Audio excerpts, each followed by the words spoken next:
একসময় যশোরের বাঘারপাড়ায় মাটির হাঁড়ি পাতিল, খেলনা প্রদীপ এবং ফুলদানি ও প্রতিমার ছিল ব্যাপক চাহিদা। এই মৃৎশিল্প শুধু জীবিকার উৎস নয়, গ্রামীণ সংস্কৃতিরও প্রতিচ্ছবি ছিল। কিন্তু আধুনিক যান্ত্রিক যুগে সেই শিল্প আজ বিলুপ্তির পথে। বিস্তারিত থাকছে শহীদুল ইসলামের প্রতিবেদনে। উপজেলার দরাজহাট, ধলগ্রাম, নারিকেলবাড়িয়া এবং খাজুরা সহ বেশ কয়েকটি গ্রামে একসময় শতাধিক পরিবার এই শিল্পে নিয়োজিত থাকলেও এখন তা কমে হাতে গোনা কয়েকটি পরিবারে এসে ঠেকেছে। এসব পরিবার আজ দারিদ্র্যের সঙ্গে লড়াই করছে। দরাজহাট গ্রামের প্রবীণ মৃৎশিল্পী উত্তম পাল বলেন, আমরা পৈতৃকভাবে এই কাজ করে এসেছি। আগে মাটির হাঁড়ি কলস বানিয়ে হাটে বিক্রি করতাম। এখন মানুষ এসব নেয় না। প্লাস্টিক আর স্টিলের পণ্যে বাজারে ভরে গেছে। আয় নেই বললেই চলে, খরচ বেশি।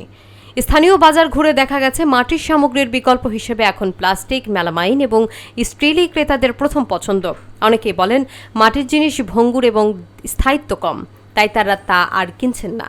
উত্তম পাল আক্ষেপ করে বলেন, এই কাজ করে আর সংসার চলে না। এখন ভাবছি অন্য কিছু করব। এই শিল্প টিকিয়ে রাখা দিন দিন অসম্ভব হয়ে উঠেছে। তারপরে মাটির রিং আছে, তারপরে পিঠের খোলা আছে, সরা আছে, এইসবগুলো জীবন জীবিকা ওই 20 বছর আগেও যেরকম চলতো এখনও ওরকম চলে। কোনো উন্নয়ন নয়, শুধু পেটটা কোনো রকমে চলে। সরকারি মৃৎশিল্পের উপরে কোনো অনুদান তো আসেনি। তাছাড়া সরকারি যে অনুদানগুলো এ যাবৎকাল দিয়েছে তারও কিছু পাইনি। আমরা যোগাযোগ করিনি, আমাদেরকে